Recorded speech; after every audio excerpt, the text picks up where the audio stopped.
Last week, we started a series called Follow. If you missed that last week, or just kind of give you a quick recap of what it was about, we discovered that what Jesus invited us to do as Christians is to follow him. Because in our following Jesus, that's where belief begins to grow. And what we talked about is the easiest way to sacrifice something great is to settle for something good, right? Like we come to this crossroads where we're following Jesus. Jesus says, hey, let's go this way. Let's move here. Let's do this. Oftentimes what tends to happen, we come to this crossroads where God's plan and our plan don't really line up, right? Like it feels like if we follow God, we're giving up something. We're letting go of comfort. We're letting go of peace. We're taking that job where we may make a little bit less money. We're whatever it may be. It feels like we're giving up something good. But what Jesus tells us and what Jesus shows us consistently is, hey, follow me and there's something great ahead, right? Like the easiest way to sacrifice something great is to settle for something good. And today, we're going to continue in the series Follow. And what I want to talk about is our identity, right? Not necessarily our identity in something, but our identity as something. Let me explain what I mean. So, last week, I was dealing with allergies really badly, which I just want to say is super fun in the middle of a pandemic that shares a lot of the same symptoms as this virus that's going around. Like every time I cough, I'm like, oh no, Rona got me. Like there was just this fear, right? So I had allergies. It was like eyes weeping all the time, whatever it may be. And Monday morning, I woke up. I could breathe again. I felt good. I was ready to tackle the day, ready to start on this message for this week, just ready to go. So I went in, got coffee, because that's how you got to start the day is with coffee, right? And so I went and got my cup of coffee, and Tamara's grandmother walks in, and she looked at me, and she kind of gave me that, you know, that head tilt where usually what follows is bless your heart. You know those type of things? Like, so she kind of looked at me and looked and said, how you doing? And I was like, oh, I'm good. And then it went from this to eyes squinting. He was like, really? Because you don't look very good. I'm like, hey, what are you talking about? Thanks. Why did you start my Monday morning? Like, what are you talking about? She says, you look like you got a really bad cold. And what made me mad about that isn't the fact that she thought I had a cold. It's the fact that she thought I looked like I have a cold. Because I know what it looks like to be sick. I've been sick before, and I never complain about it at all. I handle sickness like a champ. You'd never know it. Just don't ask my wife for that truth. And I don't know what the rules are about not being completely honest while you're on stage. I'm not saying that was it or not. But no, I know what it looks like to be sick, right? Like, I was offended because, listen, that's never a compliment. You know what? Like, I have never walked up to my wife on our honeymoon or on our anniversary and said, hey, listen, baby, you look, allergies whooping your behind, right? Like, come here and give me a kiss. That's just never happened. I know what it looks like to feel sick. And so I again know that it was, in fact, the way that I looked that made me sick or made me look like I was sick because my wife jumped in. And what she did was not jump to my aid. She began to point out all of the different ways I, in fact, looked like I had a cold. And so I did what any self-respecting man would do. I went and laid down on the couch and made him take care of me the rest of the day. That's not true at all. But that's funny, right? Like that's what I'm talking about, our identity. There was something about me. There was something in the way that I looked, and I gave this impression, right, that I had a cold. And oftentimes, that's how we identify with something. It's completely unintentional.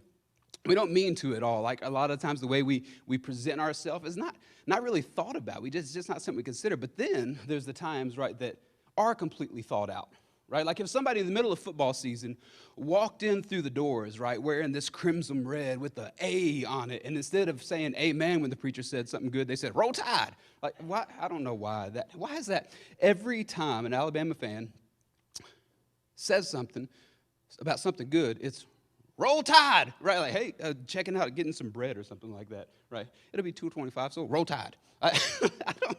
Okay, can I have the money now, please? But so how does that? Who do they identify as?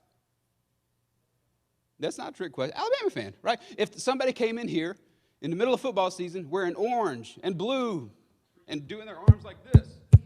Yeah. So what does it tell you? They're a Gator fan. They're not used to winning and probably a little weird, right? Like that's but we have this, there's the unintentional times that we identify as something, right? And then there's these times that we're being on purpose about it, which is what I want to talk about today. Because here's the truth. We may not like it. We may not necessarily agree with it. It's just kind of one of the things that happens.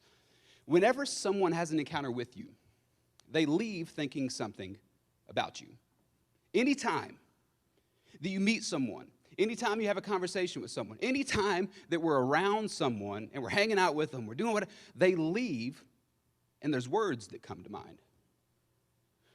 Which leads me to this question. What identifies you as a Christian? What identifies you as a Jesus follower? And here's the thing, like maybe you're here and you're not a Christian, you're watching online, at home, watching this at a later date, and you're not a Christian, you're like, well, nothing. Okay, well, I think this is a question we have to ask about whatever area of our life it may be in. What is it that identifies you as and fill in the blank. What is it that identifies you as a leader? What is it that identifies you as a husband, as a wife, as a friend, a coworker, an employee, an employer? What is it that identifies you? What is it when people come in contact with you and experiencing you in whatever area they may be experiencing you, and they walk away, what are the words that come to their mind? Here's the scary part, right? Like we have to think about that because it's oftentimes unintentional. And I know we care about this. That's why whenever we go to a job interview, or we go on a first date, or we meet parents for the first time, like it's very intentional. I want to give a good impression. I want to make sure I present myself in a good way. I want them to see the best side of me. I want them to leave thinking something of me. Some of us, if you haven't done that, that may be why you haven't had the second date, and we need to put a little bit more thought into it. But every time we encounter someone, every time someone encounters us, they leave thinking something about you. So you want to know a scary experiment to do? And whatever that blank may be for you, how do people identify you as whatever that blank is, go home and ask, or go to work and ask. Go ask your wife, hey, can you give me 3 words that you would use to describe me? And then don't respond, don't get defensive, because here's the deal. Oftentimes it's what? Unintentional. Oftentimes, it's just the way we interact with people. They leave us thinking something about us. And if you have that kind of control over identifying yourself as a Florida fan, as a whatever, right? Like if we have that, I think we have that same type of control over these other things. And if you're a Christian, listen, we have to answer this question. How do people identify you as a Christian? Because it's not just you, honestly, that you're leaving an impression for. How many times have you had conversations with people who have been hurt by the church? And so because they've had a bad experience with a Christian, they now shape their entire opinion of Christians based off that one encounter. So as a Christian, we're not just representing and leaving an impression for ourselves. We're leaving an impression for an entire group of people. What's interesting to me about the word Christian is that it only shows up in your Bible 3 times in the New Testament. Only 3 times. Only once is it actually used by a disciple. It was Peter. In 1 Peter you can read. He says if we're going to suffer as, and I love this, he puts quotes around it, if we're going to suffer as Christians. This word was actually invented and created by the Roman leaders in Antioch, and they created it in order to define and describe this group of people who was once known as a Nazarene sect. They were a Jewish faith, but they called them the Nazarene sect because the person that they were following was a Nazarene. That's where they came from. So they said, this is this Nazarene sect. They were identified as just another religion. But in Acts 11, you can read this. It says, the disciples were first called Christians in Antioch. But think about that for a second. What started out, they were just another religion. They lived their life in such a way that the people, the non-church people, the non-Christians had to come up with a new word to describe who they were. And I love this word. It's Christianos, or Christianas, right? It literally means little Christs. So think about that for a second. Think about the fact that the disciples, the first century followers of Jesus, not only taught about Jesus, but they taught to live. They taught the new disciples, the new Christians, they taught the new followers of Jesus to live their life in such a way that it reflected the person of Jesus. That these Roman non-church people looked at this group of people and said, wait, there's something different about them. They're not just another religion. They're not just another sect. They're not just another variation of the Jewish faith. We've got to put them in a different category. And I think about how that affects us today. Because they started out, it was just another religion. But they lived their life in such a way that it changed the opinions of those who they encountered. And if you think about it, go do a Google search of what is the opinions of Christians according to non-Christians. I don't think you would be surprised by it. A lot of us have probably heard it before, right? As a matter of fact, it may be your experience. Christianity, in large, is just another religion today. Christianity, in large, in view of the non-Christian world, is just a bunch of people who need hope in something. Just a bunch of people who are trying to fill this void that they have in their life. They're just another people who are all about behavior modification. They're trying to shape and guide the world.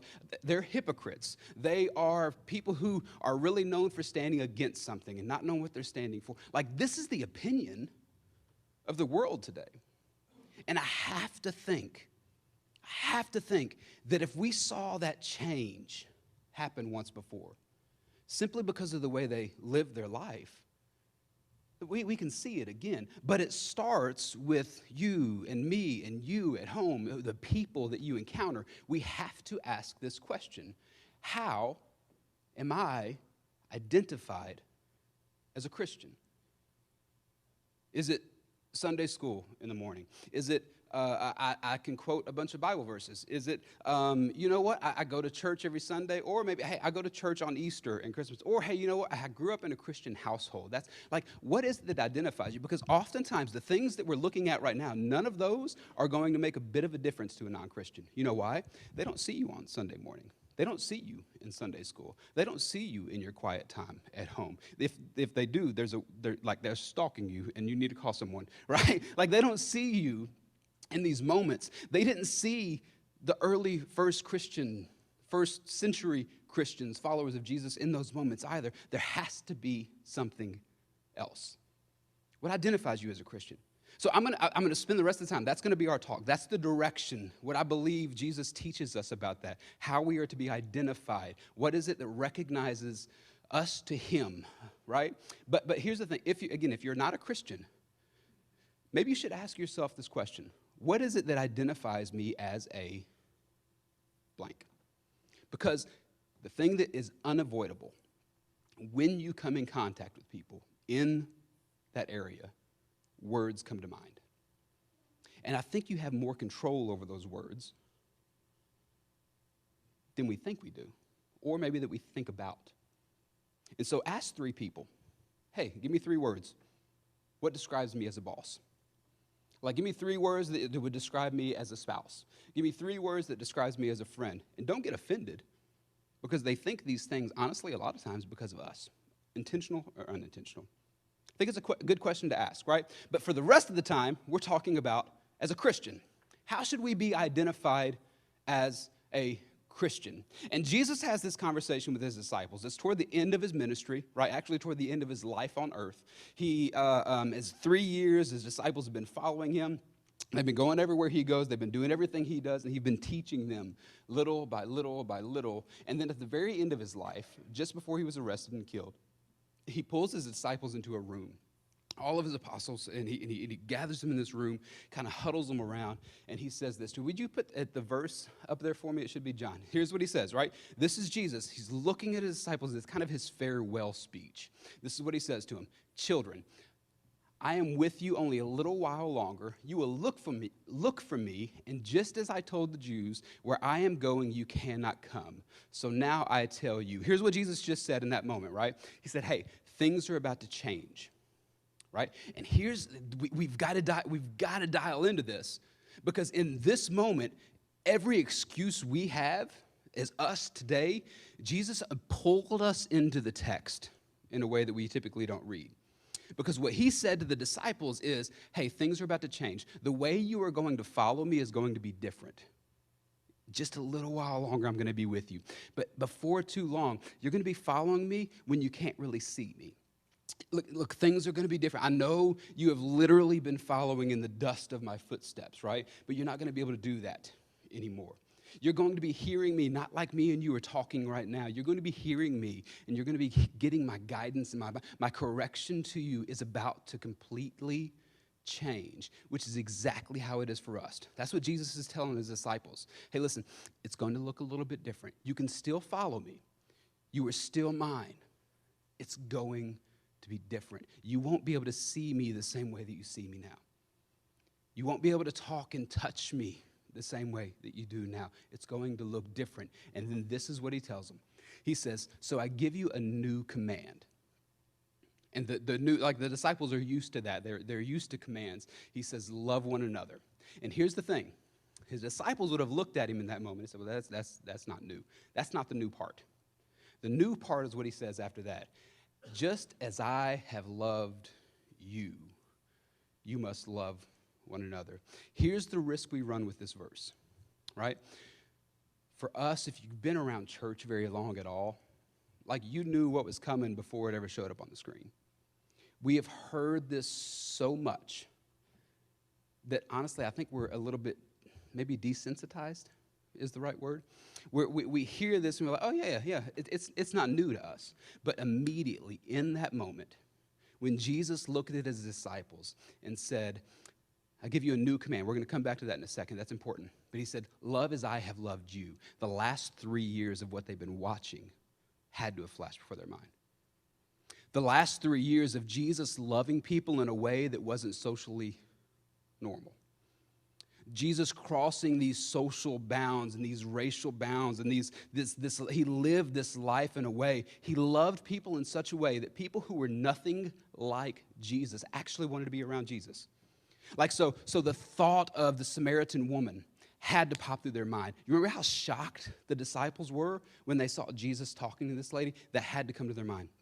I think about Matthew, the tax collector, right? Tax collectors were loved just about as much as tax collectors are loved today, right? But these guys, they were traitors to their country. They were able to get money from people. They could take above and beyond whatever it is they wanted. And then they funded Rome in order to continue oppressing the Jewish nation. Right? They were hated. And Jesus welcomed this guy in. Didn't ask him to change a thing. He walked up to him while he was collecting taxes and said, yo, come with me, follow me. Right? There was no invitation to change anything first.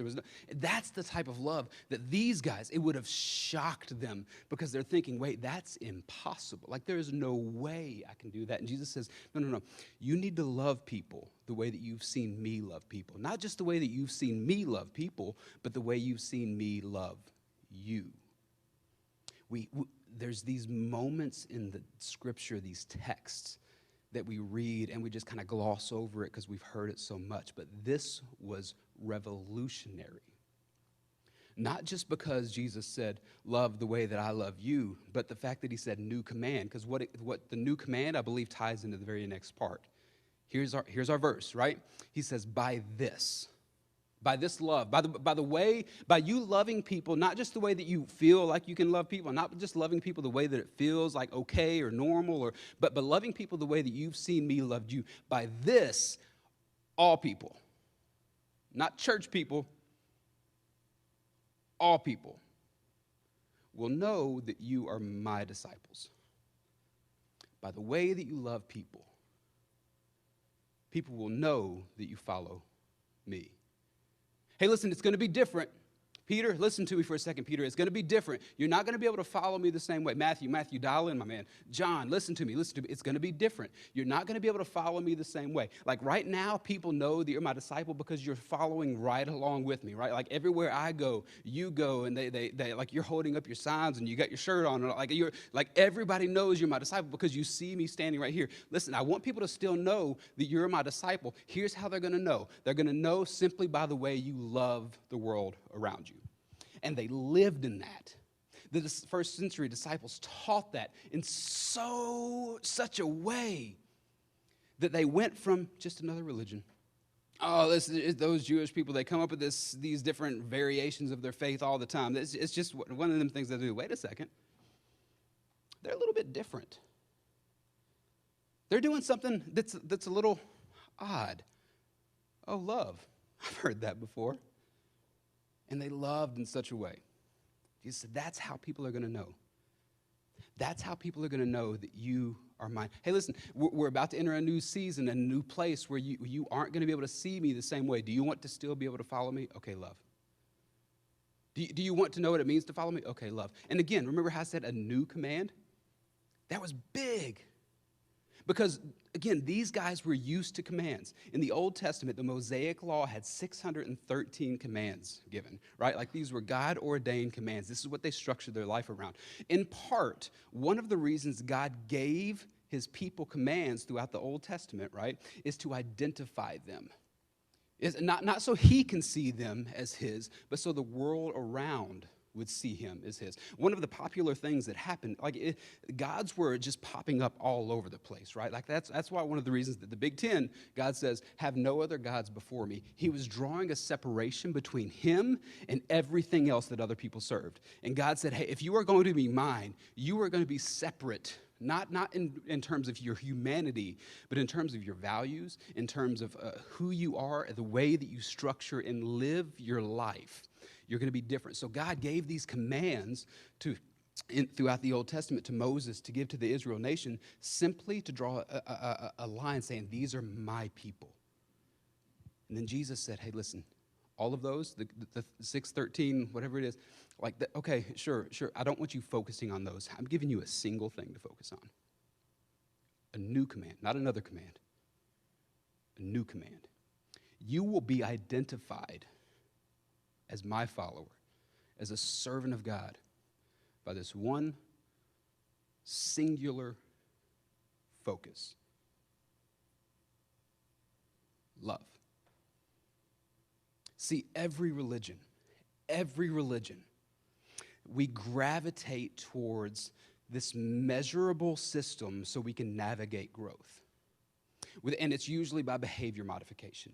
You want to check these boxes. Once you start checking these boxes, then I know I'm becoming more mature in whatever it is that I'm following, right?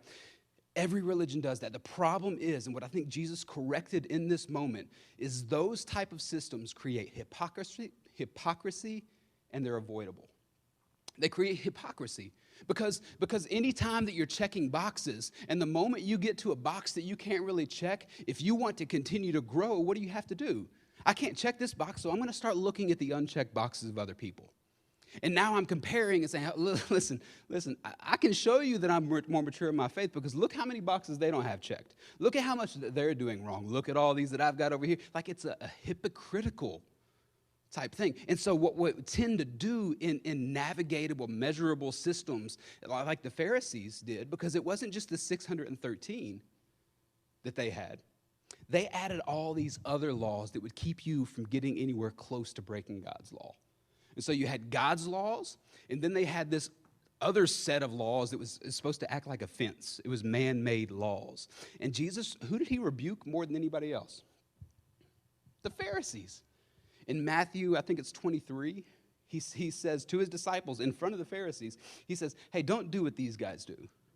He says they create this system that not even they can handle. They said they create an unmeasurable load, I think is the phrasing that Jesus used. They create a load so heavy that no one can carry it, and they themselves do not even lift a finger to carry it. He calls them whitewashed tombs. You look really, really, really good on the outside. On the inside, you're dead. And that's what these systems create. It creates this, I have to measure, and listen, I do this myself, right? In my own life, what I tend to kind of measure my growth and my just faithfulness on, how many good things am I doing? Did I read my Bible? Did I do my devotional? Did I pray this morning? And those are important to do. But you know, that's not what identifies you as a Christian. That's not what identifies you as a Jesus follower. It's this singular focus of love. And anytime we start moving into these type of systems, they're completely avoidable. Like, so if I don't see a problem, I don't need your solution. Oftentimes, what Christianity is presented as is this self-help type thing. Hey, if you follow Jesus, he's going to fix everything, and you're going to be so much better at life. That's true, right? He won't necessarily, everything's still going to be jacked up, but following Jesus will make you a better husband. Following Jesus will make you a better coworker. It'll make you a better a wife. It'll make you a better parent. Following Jesus will make you better with your money. That's 100% true, but that's not what Jesus told everybody to follow him for. We make it so much about us. That's why whenever we start feeling like life is falling apart, what's the very first thing we do? Got to go to church. Check that box. Okay, I feel pretty good now. Let me go back home for a little bit. Let me watch this game. Daggone it, things are messing up again, right? Like we just get in this mindset that we have to check these boxes. And it's completely avoidable. Jesus never came and died on a cross just to simply offer us some kind of self-help type thing. As a matter of fact, he said the opposite. He said, I didn't come for the healthy, right? He said, I came for the sick. Like, so it's not trying to get better. It's just relying on Jesus because, well, he's what we need. And so I'm following him. And the measurement isn't all of these disciplines and stuff. Those are important. Do those. I think they help us in so many different ways. But Jesus gave us a singular focus. Love. So let me ask you a question. How do you identify as a Christian? How do people see you and then walk away from you after they've encountered you? Is that the word that comes to mind? I'm going to be honest with you. It's not for me. I do not do this well. I want to get better, but I just don't. But I think if we focused on this, because impressions are left intentionally or unintentionally, and if we can dial into that, man, think of the change that could begin to take place. If we began to be known for the way that we love people and not the different things that we're against. Now, here's the problem with a message like this, right? Like, a lot of times what happens is, like, it could be a drive-by guilting. You know what I'm saying? Like, you come in, I make you feel guilty, you just stink as people, okay, go enjoy your lunch, right? Like, that could kind of be the thing. And I think about Paul in this because I want to give you some feet to it. I want to give you some direction with it. We had like you guys know that we're going through the process of kind of redoing this. We're changing the carpet. We're going to put some fresh paint on the walls just to freshen up the place. And we brought in a designer, someone who does this for a living. And what I loved is the fact that when she came in, the very first thing she did is she was just asking questions. Hey, so what are you going for? What are you trying to get? What are you trying to accomplish? And I love that because that gave her direction of how to move forward, right? So that's what I want to do. I want to give us some direction. What does this look like in our life? And because of this, I love Paul. Paul is, he wrote the majority of the New Testament. Like, the New Testament, think about outside of, like, when the Bible, right? The Bible oftentimes is made up, let's figure out how to word that. The Bible is made up of a bunch of letters in the New Testament specifically, right? You have, we typically look at this and view it as a book, but it's a book that is a collection of letters written by people who have experienced Jesus personally. Paul wrote the majority of these letters that make up the New Testament, right? And what I love about that is Paul didn't follow Jesus the way that the disciples followed Jesus for those 3 years of his ministry. Paul actually met Jesus one time, and again, you can read about this in Acts. Paul met the resurrected Jesus. Paul's job, before he became a Christian, before he became a Jesus follower, is he hunted Christians down. Right? Like, so if you're a person who really don't like Christians, read Paul, right? Like, you would connect with him. That's what he did. His job was to hunt Christians down. He would arrest them. He would try to get them to denounce their faith, and he would have them just sitting in jail awaiting a death penalty. And that was his that was his gig. And in Acts, you can actually read where he meets Jesus, and his life is completely changed. And so what I love, the reason I point to Paul is because so many times throughout his letter, he points to this very thing that we're talking about. So he's a guy who went from, honestly, hate. He hated people, and in hating people, he thought he was serving God. After he met Jesus, everything completely changed for him. He goes to talking about loving one another, about being there for one another, walking along with one. He's the one another guy, right? He's always pointing toward relationships with other people. And in Colossians, he actually puts some feet to this for us, right? So what I'm going to do, I'm going to take the next 5 minutes or so, 5-10 minutes, and we're just going to look at how can I actually, what does it mean? What does it look like to love like Jesus loved? In Colossians 3:12, you can put that up there for me, Tammy. I may have skipped slides. It's not my fault, it was Jordy's. Well, look at that, it's up there. I was relying on my back slot. Now everybody looks back there and I make it even more awkward. Hey, so here it is. Look right up here. It says, therefore, God's chosen ones, holy and loved, put on heartfelt compassion. Compassion. So we've heard the phrase before, I love you with all of my heart, right? In the original Greek, they had a different phrase, and it involved this word compassion. It literally translates to, I love you with all of my bowels. Sweet, right? Like, I'm going to start putting that in my marriages ceremony. It's like, do you promise to love him with all your bowels? That's right, like, and everybody goes, oh, that's so sweet. But that's what that means. And you know what I'm talking about, right? Because you have that deep, like that there's such a care for someone that you just feel it. You know what I mean? Like, you just feel it deep down inside. And that's what heartfelt compassion is. Like, I see someone, and I have this groaning inside whenever I see them struggling, when I see someone hurting. And here's why that's different, because that's not, hey, do better. Hey, fix this. When you have such a love for someone that, it just hurts inside, like you feel the pain of what it is that they're dealing with, whether or not they know it. Like you just feel it, and it moves you to action because you're seeing, and it's just this pain. I love you with all of my bowels. Like we're going to put that on the website this week. It'll be good, right? Like so love people with heartfelt compassion. The next it says heartfelt compassion and kindness. Kindness is a good word. Kindness is it's offering your strength to help with someone in an area they can't help with, right? Kindness is simply I see something that you're unable to do yourself. So I'm going to step in. I'm going to step in and offer, like, that's kind. Someone is lending me their strength to help me do something. Someone is lending me their strength. Someone is lending you kindness. They're helping you take that next step. So are you starting to see like a progression here? The first one is this groan. Oh my! I see where they're at, and I'm hurting for them. So let me step in, offer them my strength. The next one. Compassion, humility. Humility is a weird one because this has so much less to do with talents and more to do with value.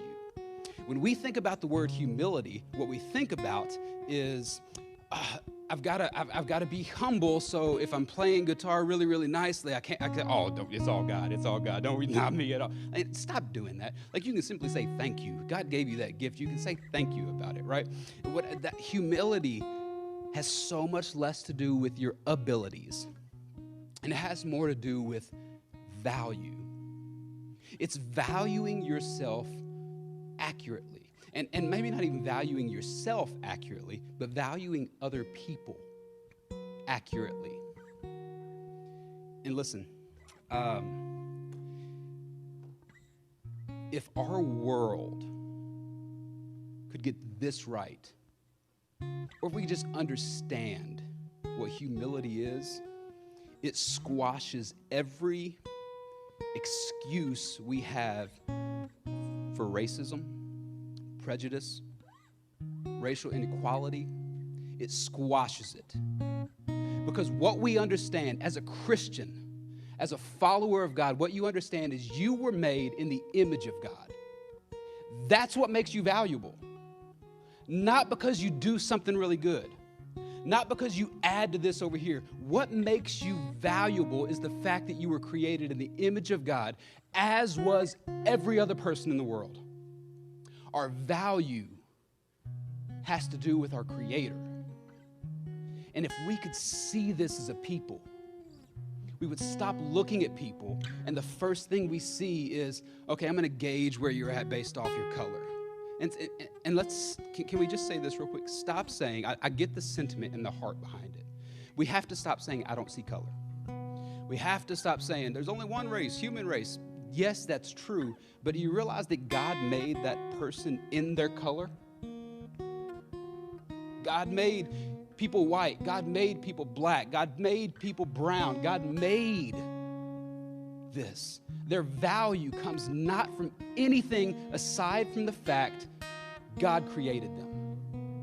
And if we respond to people in light of that, it changes things. Heartfelt compassion, kindness, humility. Let's keep going. There should be another one up there. Gentleness.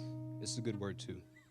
I heard an illustration, and I thought this was a really good way to say it. Gentleness is not using your strength when not necessary. It's the difference of picking up a contact with my fingertip and picking up a softball with my hand, right? It's being gentle. It's not lording your power over someone. As a boss, you're not just demanding something because you carry this title, you carry this authority, you carry this ability. Like as a friend, whatever it may be, like you're not lording whatever power you have over someone, but we're gentle in nature. We have our strength, but I'm willing to meet you in your weakness and not make my strength feel like your weakness is so much weaker. I'm gentle. And the last one should be impatient. Patience is a good one. We all know what patience means, right? Patience is simply this moving at someone else's pace. You know, the biggest challenge with marriages or relationships in general is we have unspoken expectations. And the expectation that we don't even realize we have is we get frustrated because people aren't moving at the pace we want them to move at. Patience is moving at their pace. It's not saying you got to never move. It's not saying we can't encourage people to move forward, but it's saying as they take this step, you don't end up saying, man, it needs to be a bigger step. Man, it needs to be this. No. I'm seeing your step. I don't care if it's a crawl. I'm moving at your pace. So do you see the progression that Paul kind of went through? This progression where Paul is saying, hey, listen, see this, this hurt, this longing to pull someone, this longing to get the hurt out of somebody's life. And it moves me to action. And in that, I respond with kindness. I respond simply to a place where I'm going to say, okay, listen, I'm going to give you my strength. I'm going to lend my strength to you to help you move forward. And not only that, I'm going to do it because you are valuable. You are a person of great value because you have a great Creator. And so I'm not looking at you and judging anything about you. I'm not looking at you and affected by what I see. I'm still, I see that this hurt and it's moving me forward. And I'm going to respond, not try to get you to hurt. I'm not going to lord anything over you, but I'm going to walk alongside with you at your pace to move you along to where Jesus has kind of moved me along to. And we're just going to go on this journey together, and we're going to continue growing in Christ. And what that means, I'm not checking off the list more. I'm loving people more effectively. I'm loving well, because this love is what moves us to action. This love is the very thing that caused Jesus to set aside his divine rights as God, live and walk on an earth as a human, feeling the pain that we feel, and he died on a cross. It was love that did that.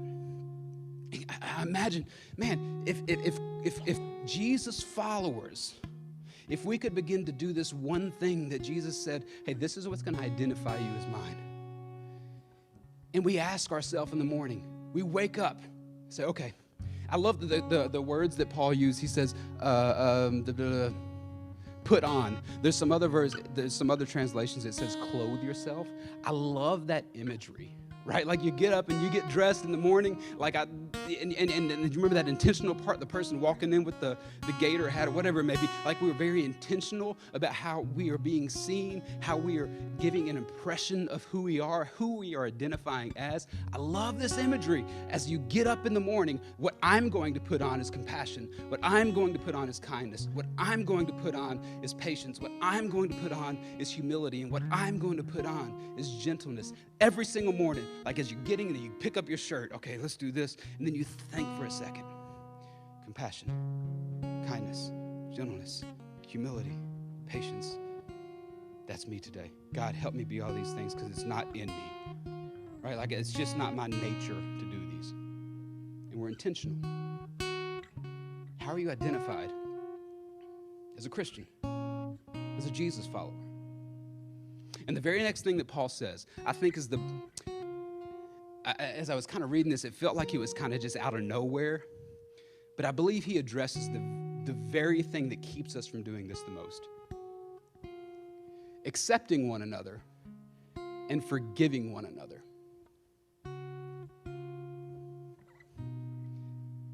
You know, the thing that affects our interaction with other people or like this, if you're like me, I've had that moment before, like, okay, I know I need to be patient, but I really don't feel like it right now because the person standing in front of me doesn't deserve it. The person standing in front of me doesn't deserve my kindness. The person standing in front of me asking for my help right now. What are you talking about help right now? What do you mean, can you borrow some money? I just loaned you money and you still haven't paid that back. What do you mean? Can you have a second chance? This is your second chance, right? Like how many of these I've been standing in front of that person and I know because Jesus, remember he said you're following me, but it's gonna look a little bit different. And so we have this gentle nudge.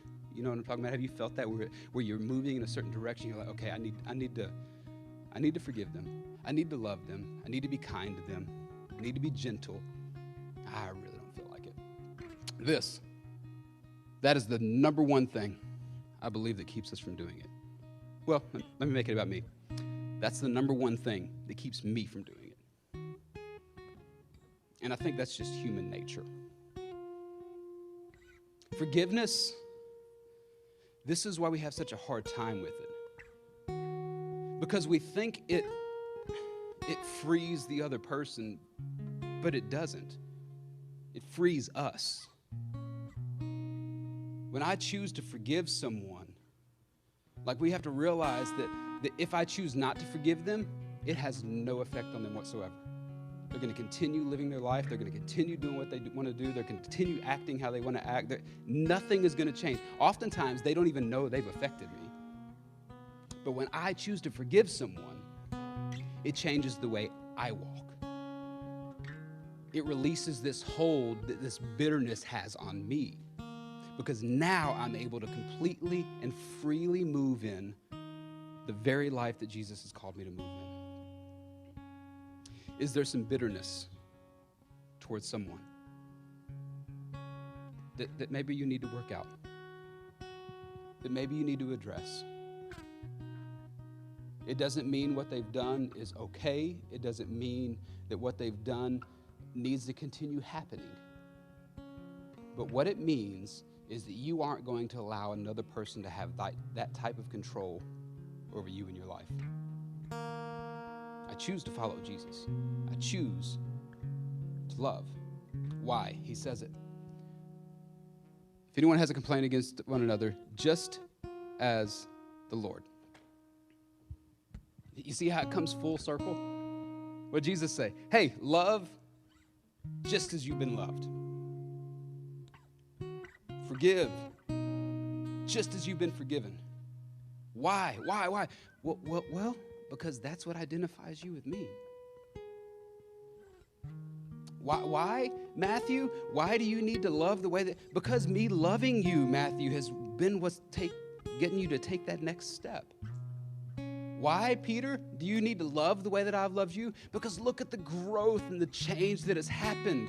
Remember how I forgave you after you denied me? You remember how you remember that, Peter? And then I showed up while you were fishing again. Do you remember all that when it happened? And look what it did to you.